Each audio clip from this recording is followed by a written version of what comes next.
Mom excluded me from the Italy trip but used my card to pay for it, then I shut it all down.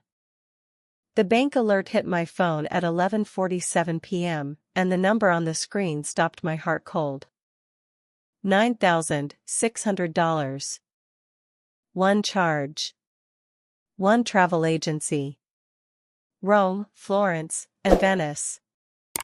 My card. My account. My money. And I hadn't booked a single thing.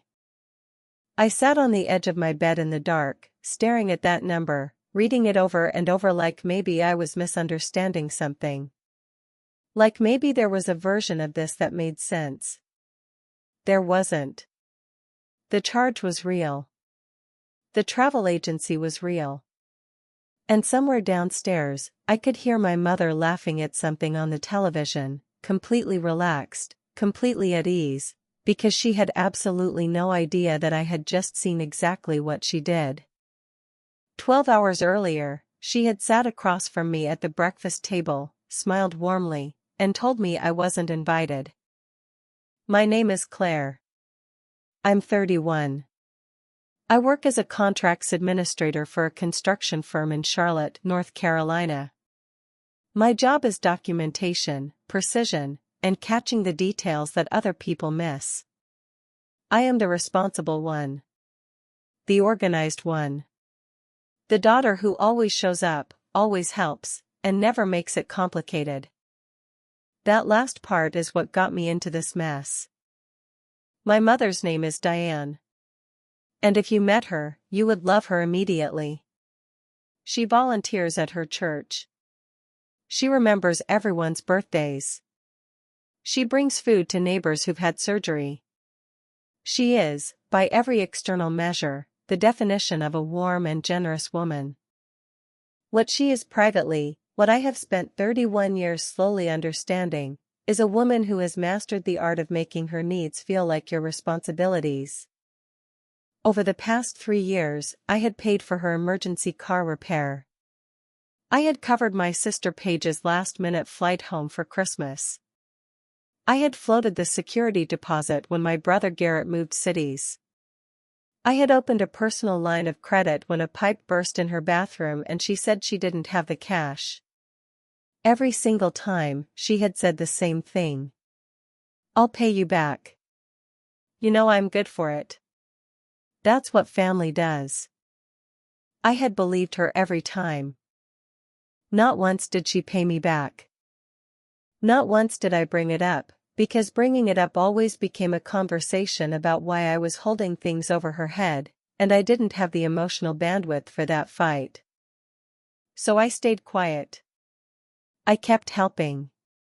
I let my generosity become her infrastructure. And then, on a Tuesday morning in March, over coffee and toast, she looked at me and casually detonated the whole thing. She was smiling when she said it. That should have been my first warning. My mother always smiles when she's delivering news she knows is uncomfortable, because the smile is her armor. You can't really be angry at someone who looks that warm. We finalized the Italy trip, she said, reaching for her orange juice.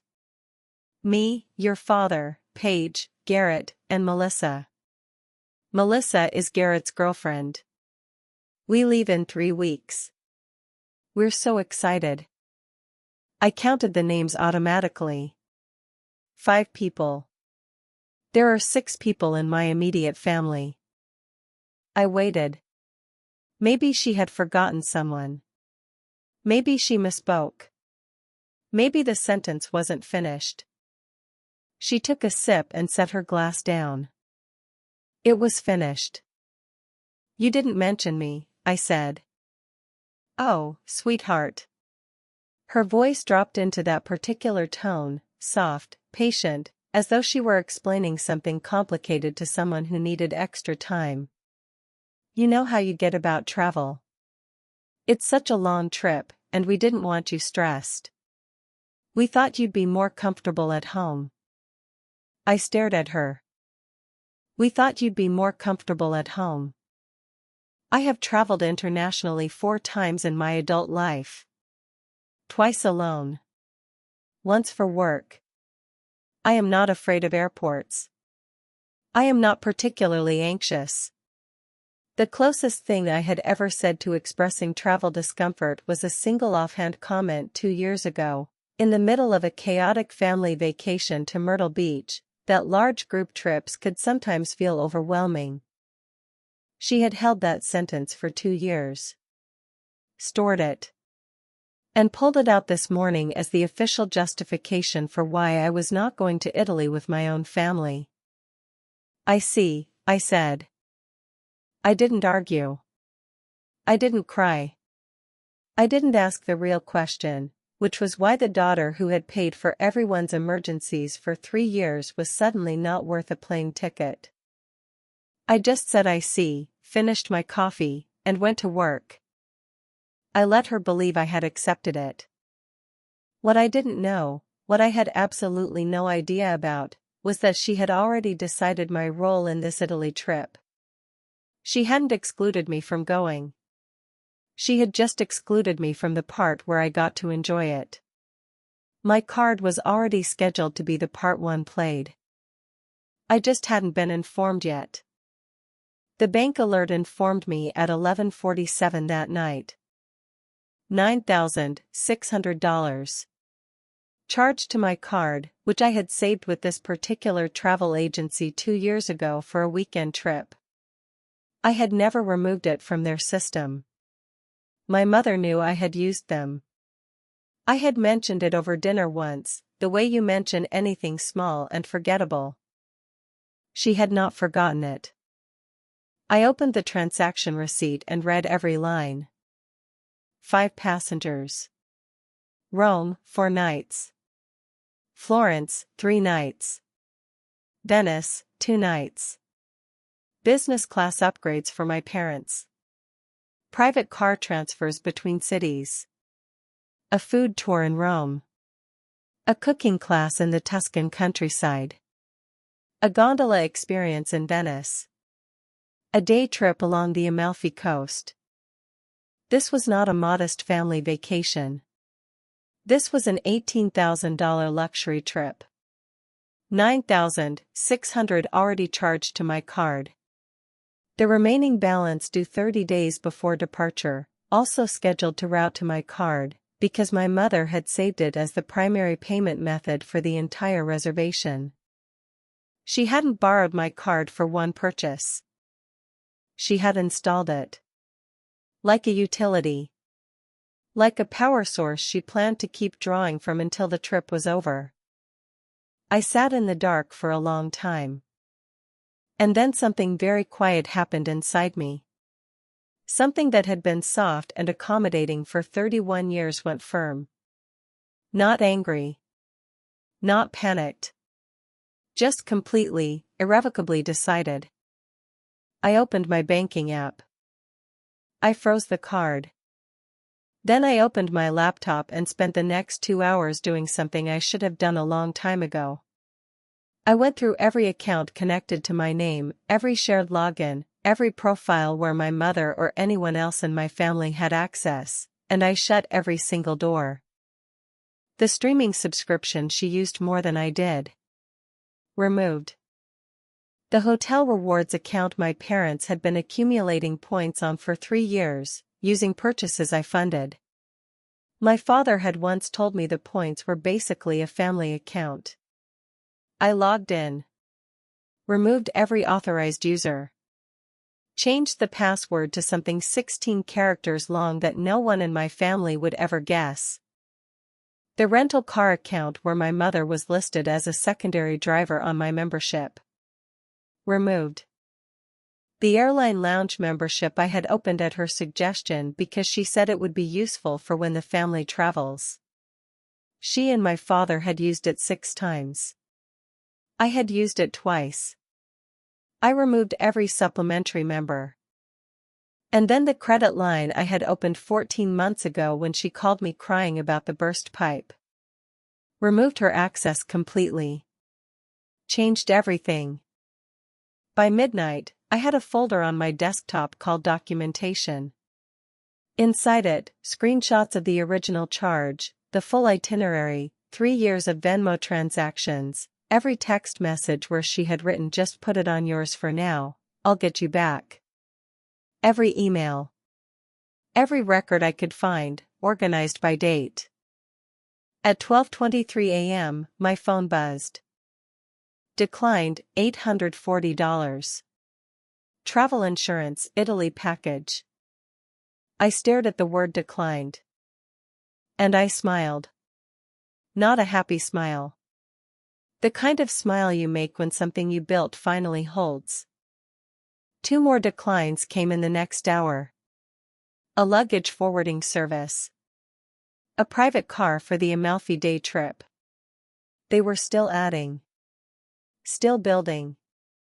Still confidently expanding a dream vacation on a card that had just become a wall. And they had no idea. I put my phone down, went to the bathroom, looked at myself in the mirror. I waited for the guilt to arrive. It always arrived. That specific tightening in my chest that appeared any time I did something my mother might not approve of, even when what I was doing was completely reasonable. It didn't come. What came instead was clarity. Cool and steady. Like a fog lifting.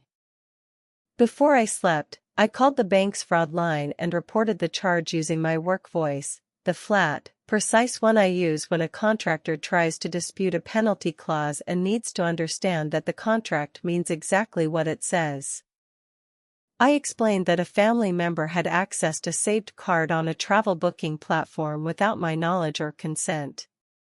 I explained that I had not authorized the charge.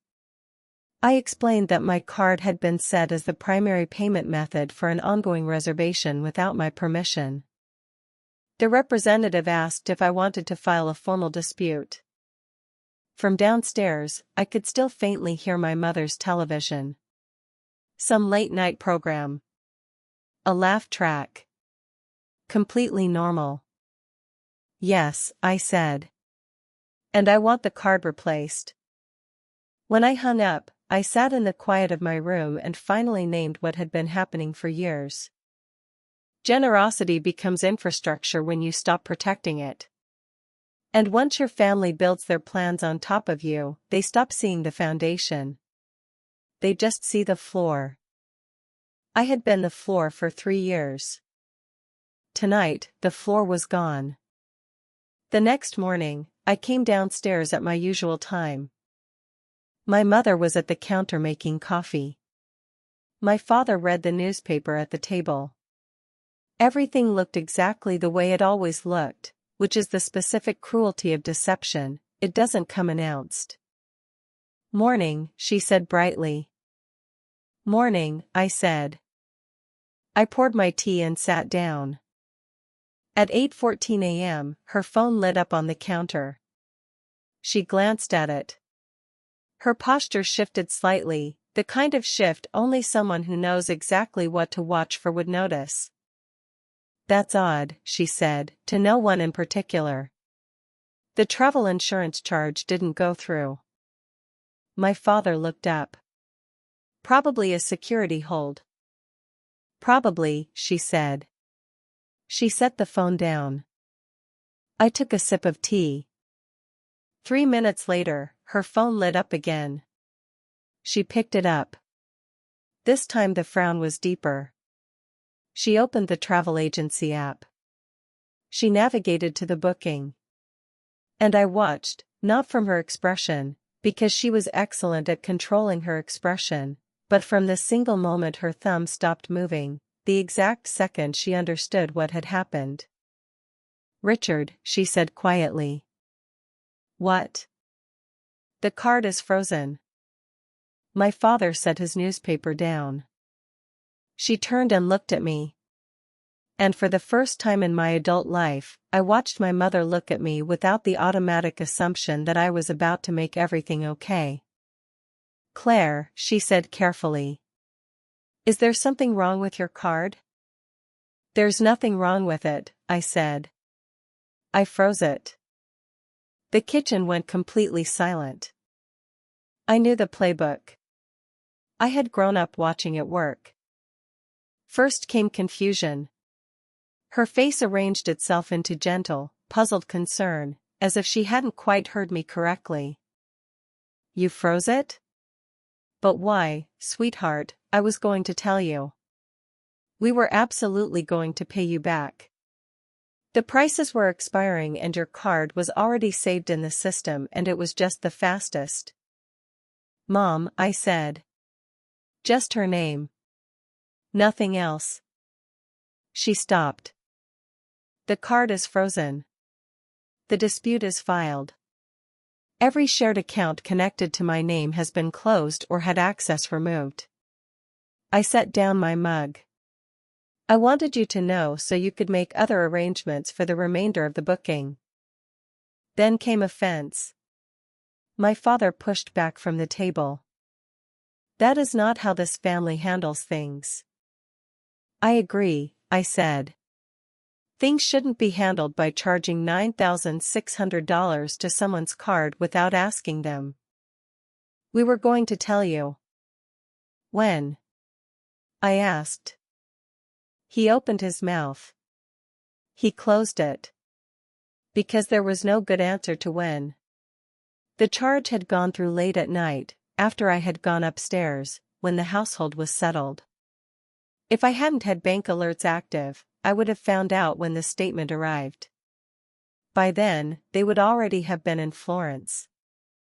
My mother moved into the register that had always been most effective. The softest one. The most dangerous one. I don't understand why you're doing this, she said. We are your family. You have always helped with things like this. I need you to think about what you're about to cost everyone. There it was. The move that had worked every single time for 31 years. The suggestion that the relationship itself was at stake. That my boundary was the thing breaking something precious, not the $9,000 unauthorized charge that caused it. I looked at her steadily. I have thought about it, I said. I thought about it all night. I picked up my bag. I'm going to work. And I walked out. By the time I reached my office, I had 19 missed calls. I ignored every one, sat down at my desk, and opened an email that had arrived that morning from the travel agency. Because my email was still on file as the financial contact for the booking, my mother had never bothered to change it. The agency had sent me the payment alert directly. I called them. The agent was professional and efficient. She brought up the file immediately when I gave my name and the booking reference. Are you calling about the declined charges? She asked. We have several outstanding. Is there an updated payment method you'd like to provide? No, I said. I'm the cardholder whose information is on file. I did not authorize this booking. I did not authorize my card to be saved as the payment method. I am formally stating that I will not be responsible for any current or future charges on this reservation. I'd like that noted in the file and sent to me in writing. A brief silence. Of course. I'll update the file now. A pause. I should mention, we do have a note from the original account holder indicating verbal approval from the cardholder. I closed my eyes. There it was. Not a misunderstanding. Not a rushed decision she regretted. My mother had called the travel agency and told them that I had approved the charge. She had preloaded a lie with my name attached to it. I did not give verbal approval, I said. I had no knowledge of this booking until I received the bank alert. Please note that specifically. Understood. I'll update the record. When I hung up, I sat at my desk for a moment and did the thing you do when you realize someone has gone further than you thought. You recalibrate. You understand that you are not dealing with impulsiveness or carelessness. You are dealing with a plan. She had saved my card. Set it as the primary payment method.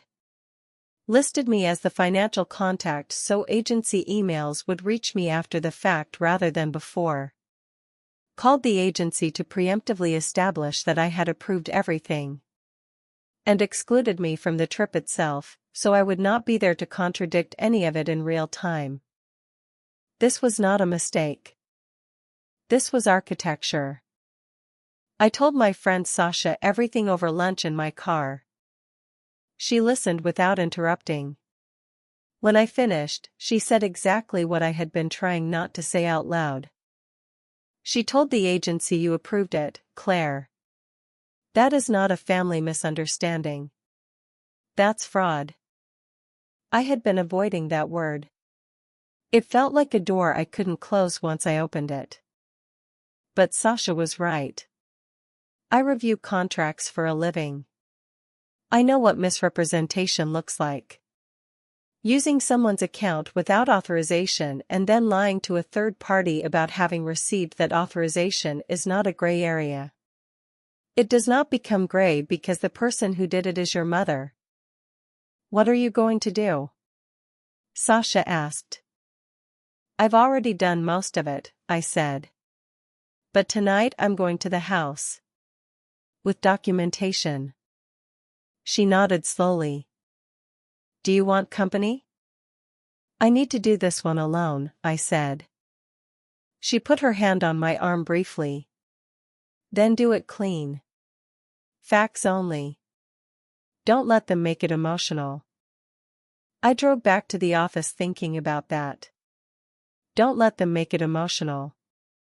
The problem was that it was already emotional. 3 years of quiet depletion tends to accumulate. But I had learned something important in my years of contracts work. The moment you lead with feelings, the other side controls the conversation. You give them something to manage instead of something to answer. I wasn't going to give them anything to manage. At noon, my mother texted. Claire, you are being irrational. We will pay you back. We have always been good for our word. I read that last line twice. We have always been good for our word. I typed back one sentence. Please send me documentation of the repayments from the car repair, Paige's flight, and Garrett's deposit. The 3 dots appeared. Disappeared. Appeared again. She never responded. I arrived at the house at 7 o'clock exactly. My mother and father were in the living room. My sister Paige sat in the armchair with her arms folded. My brother Garrett was on the couch. His girlfriend Melissa sat slightly apart from everyone else, which I noticed and filed away. I set my laptop on the coffee table. What is that? My mother asked. Documentation, I said. Claire, this is not a... I know it's not a board meeting, I said. But the last 3 times I tried to have a financial conversation in this family, it turned into a discussion about my attitude. Tonight I brought receipts, so we can keep it about the facts. I connected my laptop to the television. The screen lit up with the travel agency invoice, full size, every line item, every passenger name, every charge. My father leaned forward. My mother's jaw tightened. I clicked to the first page. 5 passengers, I said. Rome, Florence, Venice. Total package cost $18,740. Amount already charged to my card without my knowledge, $9,600. Remaining balance, attempted last night, declined. This is humiliating, Paige said. Yes, I agreed. Being used is humiliating. She looked away. Victoria, please, my mother started. I'm not finished. I scrolled to the second document. A timeline. 3 years, organized by date. 2.5 years ago. Your car repair. $2,200. You said you'd pay back within 6 months. I looked at her. You didn't. That was a difficult year. Paige's flight home for Christmas. $480. You said 2 weeks. I looked at Paige. Did she ever bring it up to you? Paige stared at her hands. The plumber. $800 from the line of credit I opened specifically because you needed it. I scrolled again. The insurance reimbursement came in. I have the date. I don't have a transfer. I looked up. And now Italy. My mother's voice went very soft. I did not know you were keeping score. I wasn't keeping score, I said. I was keeping records. There's a difference. Score implies I wanted you to lose. Records just mean I paid attention. My father said, you put this on the television to embarrass your mother. I put it on the television so no one could pretend they couldn't see it, I said. There's a difference there too. Claire. My mother leaned forward. I was managing things. Your father's hours were cut last year. I didn't want anyone to worry. I was trying to hold everything together. By borrowing from everyone separately, I said, so none of us knew the full picture. She didn't answer. Garrett said quietly, Mom. Did you borrow from Paige too? My mother looked at him. Paige said slowly, like she was working it out as she spoke, the $800 2 Christmases ago. You said before New Year's. The room was completely still. Garrett made a sound, something short and pained. Mom. And I watched it happen. My mother had been running parallel stories with each of us, keeping them separate, managing each one individually so none of us could add them up. And in this room, in this moment, all those separate stories had just walked into each other. Her composure cracked. Not loudly. Just the specific, hairline fracture of someone whose system has finally collapsed in front of an audience. I was trying to protect the family, she said. Her voice was smaller than I had ever heard it.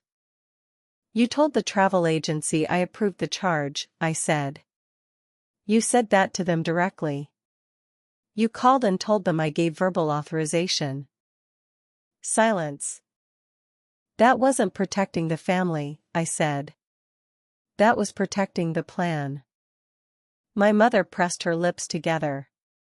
My father looked at the floor. Paige looked at her hands.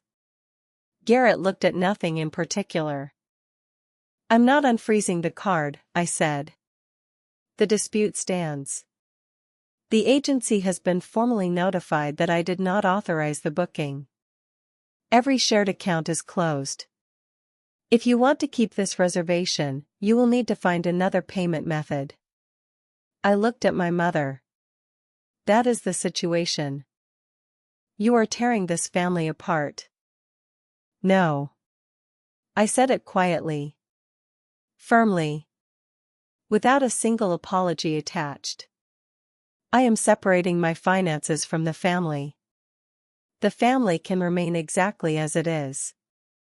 I just won't be the budget line anymore. I closed the laptop. I coiled the display cable. I put everything back in my bag with the steady movements of someone who had made a decision they were entirely at peace with. At the door, my mother said my name. I turned around. She looked at me for a long moment, searching for the angle that would still work.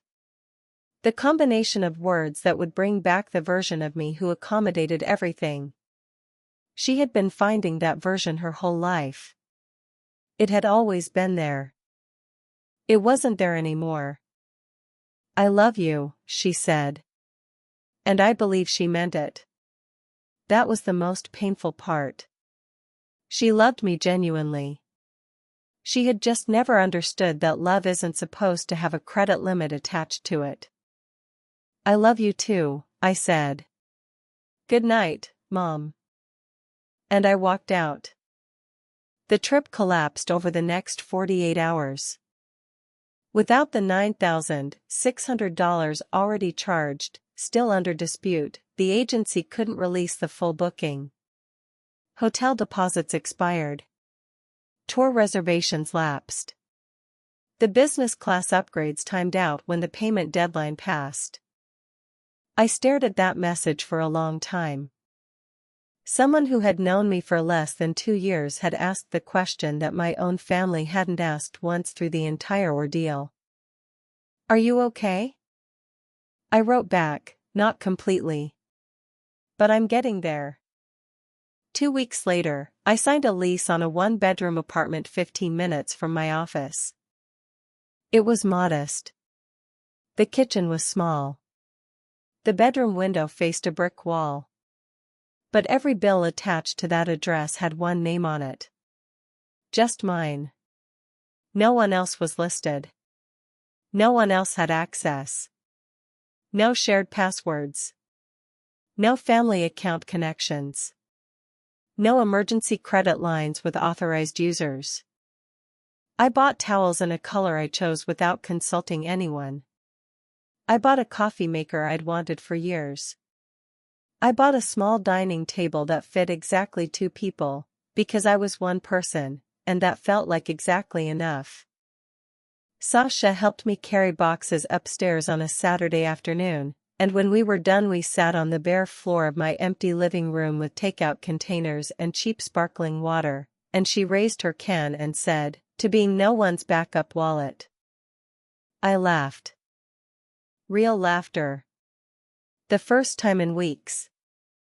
It felt like something finally unclenching. Paige called me 5 weeks later. She asked if we could meet. We walked around a park near her apartment on a cold Sunday morning, both of us with our hands buried in our coat pockets, neither of us quite sure how to start. She started. "She borrowed from me twice," Paige said. "I didn't know about you. I didn't know the full picture." She paused. "I don't think any of us did." "I know," I said. "She's not a bad person." "I know that too." And I did. She's a person who decided that managing things quietly was better than being honest. And the managing got completely out of hand. "I'm sorry I didn't ask sooner," Paige said. "If you were okay. We just assumed you were always fine." "I was very good at seeming fine," I said. "That's on us." She said it like she meant it. "We should have looked harder." We walked the rest of the loop mostly in silence, but a different kind of silence than the kind our family usually practiced. Not the silence of avoidance. The silence of 2 people sitting inside something true together. We got coffee after. It wasn't everything repaired. But it was something honest beginning, which was more than we'd had before. My mother called me 8 weeks after Italy collapsed. She didn't open with an apology. She asked how I was. Whether I'd gotten settled in the new apartment. Whether I needed anything. By her standards, that was enormous restraint. She was reaching without grasping. I noticed. We talked for 20 minutes. She didn't mention Italy. I didn't raise it.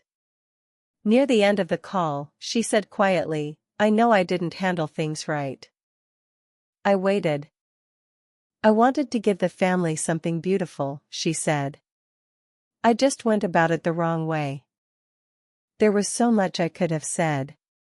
I could have walked her through every specific thing she had taken, every lie she had told, every year I had spent being the quiet financial support structure that no one acknowledged.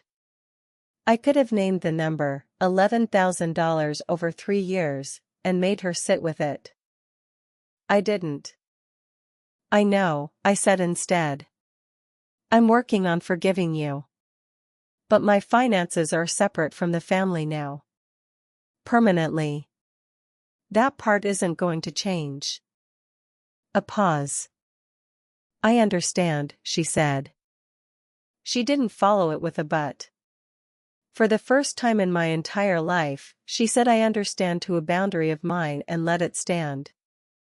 That was somewhere to start. In March, 4 months after the bank alert that changed everything, I booked a trip. Not Italy. I'll get there eventually, on my own terms, with an itinerary I planned myself. For this first trip, I chose the Azores, a small archipelago off the coast of Portugal I had read about once in a magazine and quietly filed under things that are just for me. I booked everything myself. My card. My account. My name on every reservation. When the bank confirmation came through, I opened the notification and looked at it for a long moment. The charge. My name. The hotel. The dates. I thought about standing in my mother's kitchen 11 months ago, realizing that the people who raised me had never learned to separate their love for me from their access to me. I thought about the years I had spent being the responsible one, the reliable one, the one who could be counted on, not because anyone had asked me to be, but because I had never found a way to stop. I thought about the version of myself who had sat on the edge of a bed at midnight with a bank alert on her screen and finally, quietly, decided she was done. I landed in the Azores on a Thursday afternoon. The sky was enormous. The cliffs dropped straight into water so blue it looked impossible. There was no one waiting for me to cover anything, explain anything, or make myself smaller to fit the space someone else had decided I deserved. I stood at the edge of the overlook with the Atlantic in front of me and thought about the last words I had said walking out of my parents' house. I'm walking away from the bill. It had sounded cold in the moment. Final. Like I was choosing money over family. But standing there with the ocean wind in my face and every charge on that trip in my own name only, I understood what I had actually chosen. Some families build their stability on top of the most accommodating person in the room. Not with malice, most of the time. Just with the quiet, accumulated habit of going to the person who says yes, because she always says yes, because it has never once occurred to her that she is allowed to say no. Being needed. And being loved. They can happen together. They can exist in the same relationship. But they are not the same thing. And when a family begins to rely on your availability instead of your presence, when you become more useful as a resource than you are valued as a person, that is not a dynamic that fixes itself quietly. It fixes itself loudly. In the middle of a Tuesday morning. Over a $9,000 bank alert that was never supposed to reach you. Keep your records. Protect your accounts. Separate generosity from obligation. And understand, in your bones, that guilt is not a good reason to keep funding a situation that does not respect you. If you are the person who always covers, always understands, always pays, always stays quiet, ask yourself one honest question before you say yes again. Would they still call you family if you stopped being useful?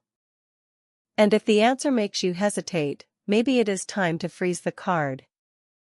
If this story hit close to home, if you have ever been the person expected to cover everything and feel nothing, drop a comment below. Tell me where you're watching from. Tell me if you've ever had to shut it all down. I read every single one.